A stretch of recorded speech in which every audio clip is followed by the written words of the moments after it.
한국 전쟁이 일어났을 때에 가장 중요한 격전지가 있었습니다. 그것은 바로 다부동 전투였습니다. 북한군이 계속해서 남쪽으로 밀고 내려오고 있었기 때문에 이 다부동 전투에서 패배하여 대구를 점령당하게 된다면 부산까지 점령당하기 때문에 이 다부동 전투에서 승리하는 것은 우리 군에게는 너무나도 중요한 것이었습니다. 이때 이 다부동 전투를 담당하고 있었던 백선엽 장군께서는 이렇게 이야기를 하였습니다. 내가 앞장서겠다. 내가 후퇴하면 너희가 나를 쏴라. 나를 믿고 앞으로 나가 싸우자. 결국에는 이 백선엽 장군이 이끌었던 우리 군은 다부동 전투에서 승리할 수 있었고 한국 전쟁에서 반전을 꾀할 수 있는 기반을 마련할 수가 있었습니다. 조선시대에도 훌륭한 장군이 있었습니다. 필사즉생 필생즉사. 죽고자 하면 살 것이요 살고자 하면 죽을 것이다. 이런 마음으로 임진왜란에 외적이 조선을 침략하였을 때에 외적의 침략을 막았던 이순신 장군이 있었습니다. 이 두 장군에게 나라를 위하여 목숨을 바친다는 것, 이것은 너무나도 쉬운 문제였습니다. 왜냐하면 목숨 바쳐 나라를 지키는 것이 바로 장군에게 주어지는 사명이기 때문입니다. 이렇듯 우리가 어떤 사명을 가지고 사느냐에 따라서 우리의 삶은 달라지게 되어 있습니다.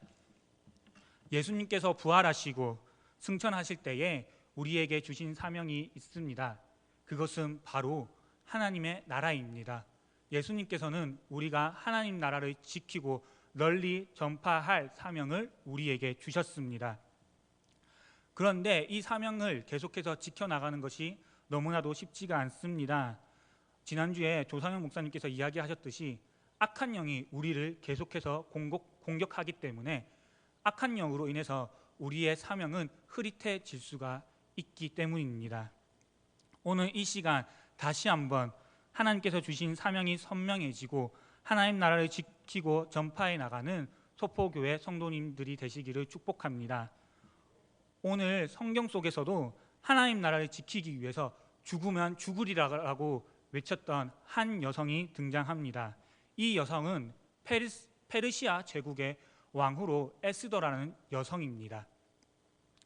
이 당시 페르시아 제국의 2인자였던 하만은 포로로 잡혀왔던 유대민족이었던 모르드게가 하만에게 절을 하지 않자 모르드게가 속해 있던 유대민족들을 다 멸하려 하였습니다.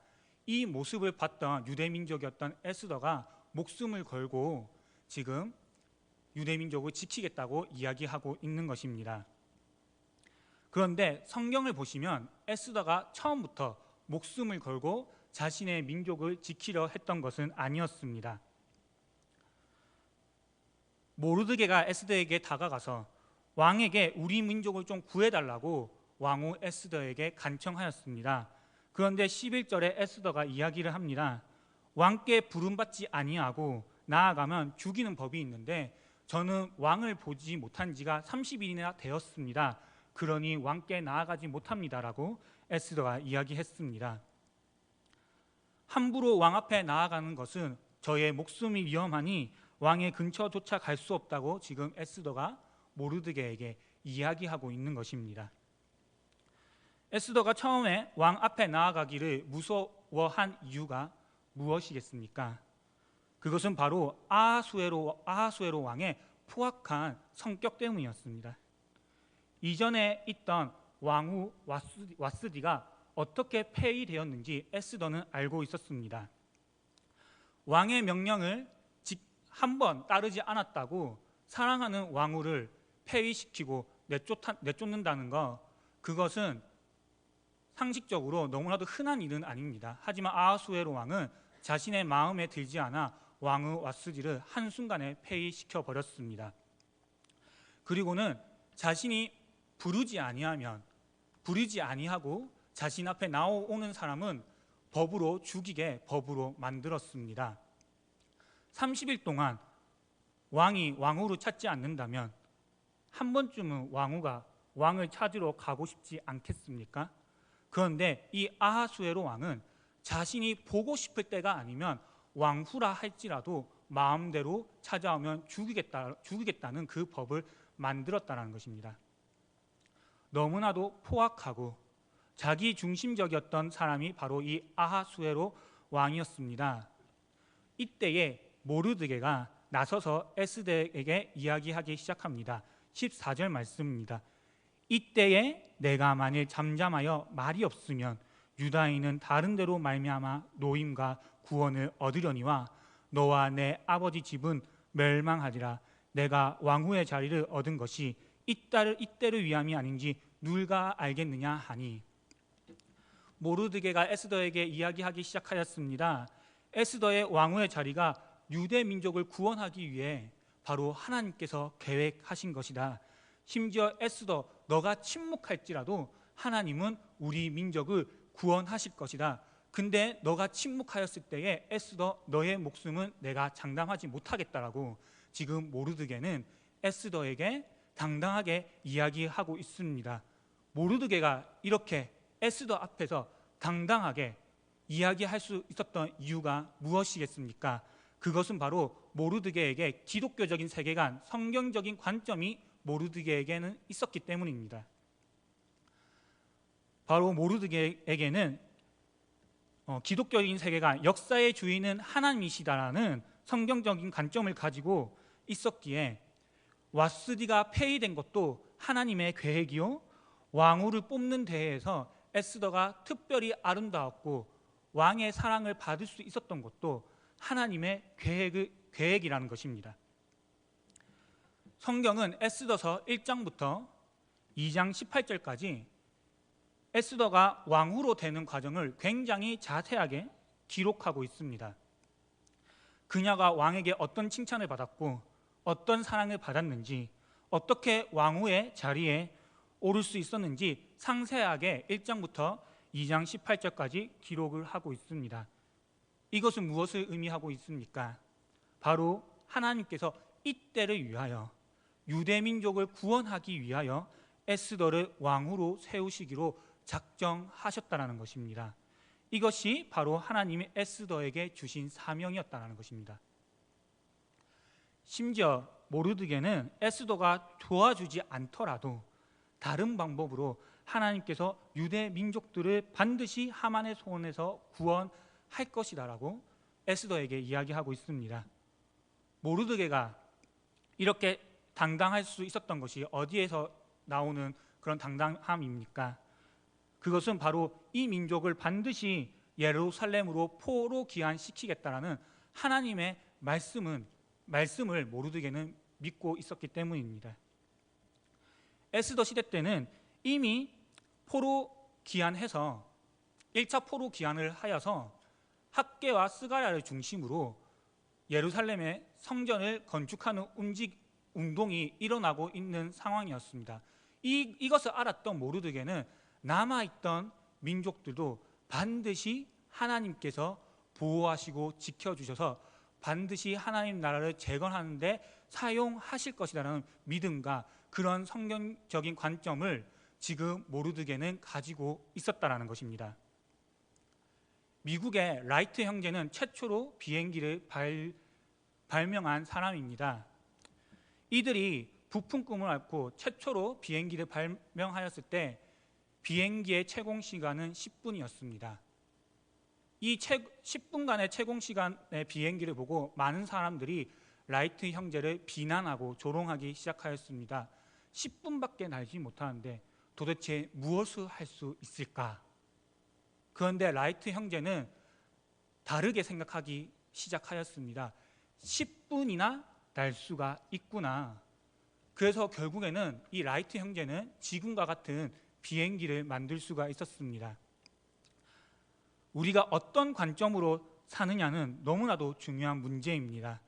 세상적인 관점으로 세상을 바라보았을 때에 하나님께서 주신 우리의 사명을 바라볼 수가 없습니다.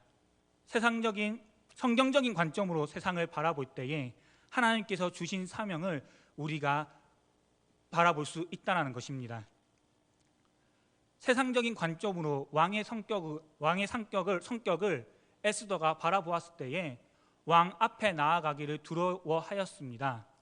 왕 앞에 이야기하는 것을 침묵하기로 에스더는 선택하였습니다. 그런데 에스더의 목숨은 장담할 수 없다라고 모르드게는 이야기하고 있습니다. 이렇게 성경적인 관점으로 세상을 바라본다는 것, 그것은 바로 우리에게 목숨과도 같이 중요하다는 것입니다. 하지만 이렇게 세상 속에서 성경적인 관점을 유지하고 살아간다는 것, 그것은 결코 쉬운 일이 아닙니다. 제가 개인적으로 알고 있는 여자 전도사님이 계십니다. 그분께서는 평소에 오직 예수만을 외치시던 분이셨습니다. 그런데 그분이 어느덧 얼마 전에 굉장히 유행을 하였던 미스터 트롯을 보기 시작했다라고 이야기하는 것입니다. 그러면서 경연에 참가했던 임영웅이라는 가수의 이름을 계속해서 이야기를 하시더니, 평소에는 인터넷을 하지 않으셨던 그분이 임영웅 가수라는 팬카페에 가입도 하기 시작하셨고, 핸드폰에는 임영웅이라는 가수의 트로트 음원을 다운받으셔서 계속해서 그 노래를 듣고 부르기 시작하는 것입니다. 이렇게 세상 문화는 우리에게 너무나도 참 특별한 즐거움을 줄 수 있는 힘이 있습니다. 젊은 청년들, 특별히 세상 문화 앞에서 그 즐거움 속에 사느라고 성경적인 관점이 흐릿해지고 하나님께서 주신 소명과 부르심과 사명을 잃어버린 청년들이 너무나도 많이 있지 않습니까? 그것뿐만이 아닙니다. 오늘 본문과 같이 에스더와 같이 너무나도 두렵고 낙심되는 문제들 때문에 성경적인 관점이 흐릿하여지고 사명 따라 살아가지 못하는 그런 사람들이 너무나도 많지 않습니까? 하지만 그렇기에 하나님께서 이 성경책을 우리에게 주셨습니다. 날마다 우리의 관점이 흐릿해질 때마다 주님께서 우리에게 주신 말씀을 묵상하고 우리의 관점을 성경적인 관점으로 우리가 살아간다면 사명감으로 충만한 인생이 될 줄을 믿습니다. 그렇다면 우리가 이렇게 사명감으로 충만하여질 때에 바로 사명을 열정으로 감당할 수 있게 된다는 것입니다. 에스더의 삶이 변화되기 시작하였습니다. 세상적인 관점으로 왕의 성격을 바라보았을 때에는 두려움과 무기력함이 에스더를 감싸고 있었지만, 이제 성경적인 관점으로 기독교적인 세계관으로 왕의 성격을 바라보니 왕 앞에 당당하게 나아갈 수 있는 용기가 생겨났다는 것입니다. 하나님께서 주신 사명을 이루고자 하는 의욕과 열정이 에스더의 마음에 생겨나기 시작하였습니다. 성경적인 관점이 뚜렷하고 하나님께서 주신 사명이 충만한 사람은 결코 교회를 떠나지 않습니다. 아무리 힘들고 어려울지라도, 때론 유혹이 찾아올지라도 하나님께서 주신 사명감으로 인해서 그 어려움과 유혹들을 이겨낼 수 있다는 것입니다. 가난하고 힘없는 사람들을 위해서 전 세계적으로 복음을 증거하고 다니는 닉 부이치치라는 사람이 있습니다. 이 닉 부이치치는 위의 사진과 같이 태어났을 때부터 팔과 다리가 없이 태어난 사람입니다. 그가 무슨 생각을 가지고 살았겠습니까? 나는 팔과 다리가 없기 때문에 직장도 못 구할 것이고 결혼도 못 할 것이고 아무것도 할 수 없을 것이다라고 그는 평생을 그렇게 생각하며 살았다라는 것입니다. 그런데 닉 부이치치가 복음의 진리를 깨닫기 시작했더니 하나님께서 자신을 너무나도 사랑하신다는 것이 느껴진다는 것입니다. 하나님께서 분명히 나를 향한 분명한 목적과 계획을 가지고 계신다는 것을 닉 부이치치가 발견했다는 것입니다. 그러면서 닉 부이치치가 전 세계를 돌아다니면서 사용하는 말씀이 있습니다. 시편 139편 17편 말씀입니다. 한 편 다 같이 읽어보도록 하겠습니다. 하나님이여, 주의 생각이 내게 어찌 그리 보배로우신지요, 그 수가 어찌 그리 많은지요. 닉 부이치치는 고백하기 시작하였습니다. 하나님께서는 이미 나를 향해서 수많은 생각들을 가지고 계시는데 그 생각들 하나하나가 너무나도 보배롭다라는 것입니다. 그러면서 닉 부이치치가 절망 가운데 빠진 청소년들에게 하는 이야기가 있습니다. 그것은 바로 팔과 다리가 없는 삶을 주님의 능력으로 한계가 없는 삶으로 바꿀 수 있다는 하나의 예로 하나님께서 나를 사용하고 계십니다. 즉, 이 팔과 다리가 없는 인생을 통해서 주님의 능력에는 한계가 없다는 것을 보여주기 위해서 하나님께서 자신에게 이러한 사명을 주셨다는 것입니다.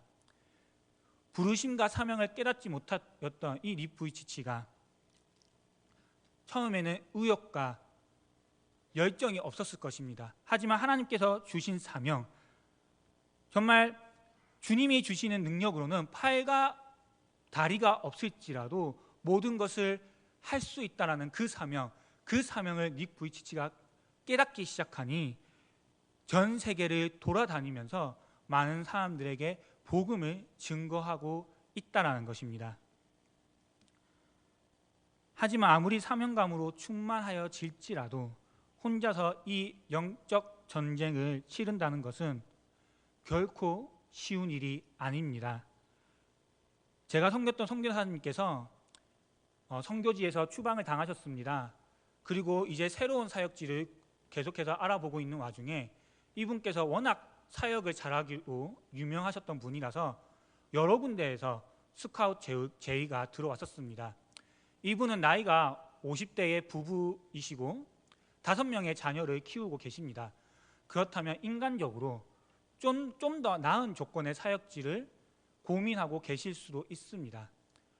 그런데 이분께서 갑자기 라오스 땅을 보시고 오시더니 라오스 땅만 생각하면 너무나도 눈물이 나기 시작하고 가슴이 아파지기 시작했다는 것입니다.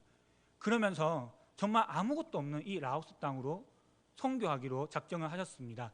그런데 요즘 코로나로 인해서 선교사님들이 한국에 계시지 않습니까? 이분이 한국에서 이 라오스 땅을 위해서 기도할 때마다 너무나도 마음이 답답하고 걱정과 근심이 생긴다는 것입니다. 아무것도 없는 이 라오스 땅을 바라볼 때에 도대체 내가 할 수 있는 것이 무엇일까? 내가 할 수 있는 것은 아무것도 없구나, 이런 마음이 들면서 정말 하나님께서 불러주신 땅, 사명감을 주신 땅은 이 라오스 땅인데 이 땅을 위해 기도할 때마다 걱정과 근심과 염려가 생겨난다는 것입니다. 오늘 에스더 또한 동일합니다. 모르드게를 통해서 정말 사명감이 충만하여서 왕 앞에 나아가기로 에스더가 결단하였지만 이 에스더는 과연 내가 이 사명, 우리 민족을 구원할 수 있는 이 사명을 잘 감당할 수 있을까? 이런 걱정을 분명히 에스더는 하였을 것입니다. 그런데 이때 에스더가 모르드게에게 부탁한 것이 있었습니다. 그것은 바로 중보기도였다는 것입니다.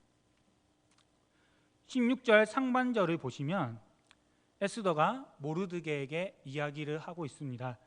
당신은 가서 수산에 있는 유다인들을 다 모으고 나를 위하여 금식하되 반납 3일을 먹지도 말고 마시지도 마소서.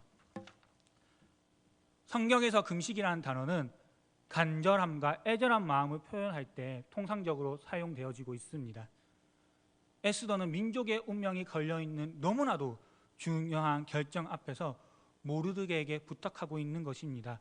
수상궁에 있는 모든 유대인들을 모아서 간절하고 애절한 마음으로 금식하며 내가 이 사명을 잘 감당할 수 있도록 중보기도 해달라고 지금 에스더는 모르드게에게 중보기도를 부탁하고 있다는 것입니다. 하나님께서 각 사람에게 주신 은사와 달란트를 우리는 빼앗아서는 절대 안 됩니다. 주님께서 교회를 그리스도의 몸으로 우리에게 부르셨습니다. 손이 발의 역할을 할 수 없고 발이 만약에 손의 역할을 한다면 그 몸은 건강한 몸이 될 수가 없습니다. 손이 손의 역할을 하고 발이 발의 역할을 할 때에 건강한 몸이 유지되는 것입니다. 모르드게가 에스더의 역할을 할 수는 없는 것입니다. 에스더가 모르드게의 역할을 할 수는 없는 것입니다. 모르드게의 역할이 무엇이었습니까? 바로 문 밖에 왕에게 반역을 준비하고 있었던 그 사람들을 고발하는 것이 모르드게의 역할이었습니다. 왕에게 억울함을 호소하는 것이 모르드게의 역할이 아니었습니다. 그것은 왕후 에스더의 역할이었습니다. 그리스도의 몸된 교회가 각자 부르심과 사명을 충실히 감당한다면 머리 대신 예수 그리스도께서 영광 받으신다는 것입니다. 그렇다면 우리가 몸된 형제, 자매들을 위하여서 해야 될 것이 무엇이겠습니까? 그것은 에스더가 큰 결정 앞에서 모르드게에게 간절한 기도를 부탁했던 것처럼 우리도 다른 사람들에게 중보 기도 요청을 하고, 그리고 다른 사람들이 주님께서 주신 그 사명을 잘 감당할 수 있도록 우리도 중보 기도해야 한다는 것입니다. 하나님께서는 우리가 더 많은 일을 하기 위해서 우리를 교회로 부르시지 않았습니다. 더 높은 직분을 주시기 위해서 우리를 교회로 부르신 것이 아닙니다. 서로가 맡은 사명을 잘 감당할 수 있도록 중보기도하기 위해서 우리를 교회로 부르셨다는 것입니다. 한국교회가 짧은 기간 동안 놀라운 부흥을 경험하였습니다. 이 부흥을 경험할 수 있었던 이유가 어디에 있겠습니까?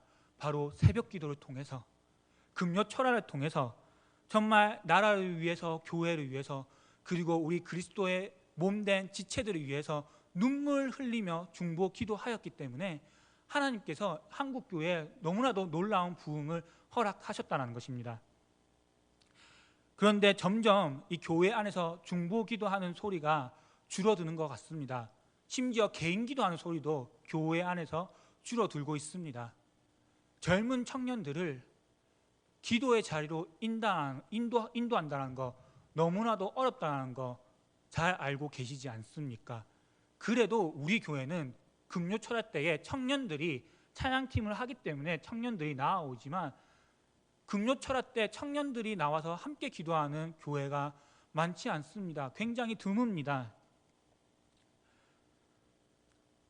하지만 우리가 반드시 기억해야 될 것은, 이렇게 서로를 위해서 기도 제목을 이야기하고 중보기도하는 것을 꺼려하는 시대가 되었다는 것, 교회 안에 중보기도의 힘을 잃어버렸다는 것, 이것은 사탄이 교회를 무너뜨리기 위한 계략이라는 것을 우리는 반드시 기억해야 될 것입니다. 모세가 연로하여 아말렉 전투가 끝날 때까지 손을 들지 못하였을 때에 아론과 홀이 모세의 손을 잡아주었습니다. 결국에는 아론과 홀의 도움으로 인해서 아말렉과의 전투를 이스라엘 백성들은 여호와 니시, 승리의 깃발을 꽂을 수가 있었습니다. 베드로가 감옥에 갇혔을 때에 예루살렘에 남아있던 그리스도인들이 베드로를 위하여 간절히 기도하였기에 베드로가 감옥에서 나올 수가 있었습니다. 귀족 신분이었던 다니엘이 낯선 바벨론 땅에서 포로 신분으로 하나님께서 주신 사명을 잘 감당할 수 있었던 것, 바로 다니엘의 세 친구가 기도로 동력하였기에 다니엘이 하나님께서 주신 그 사명을 잘 감당할 수가 있었습니다. 바울이 유대인들의 돌에 맞아 죽을 뻔하였을 때에 바울에게 복음을 들었던 이방인들이 바울 옆에서 바울을 위하여 중보 기도하였으므로 바울이 일어날 수 있었고, 바울이 세계 복음화라는 그 사명을 감당할 수가 있었습니다. 사무엘이 사사의 직분을 내려놓고 사울을 왕으로 세울 때에 마지막으로 백성들에게 한 말씀이 있습니다. 사무엘상 12장 23절 말씀입니다. 함께 읽도록 하겠습니다.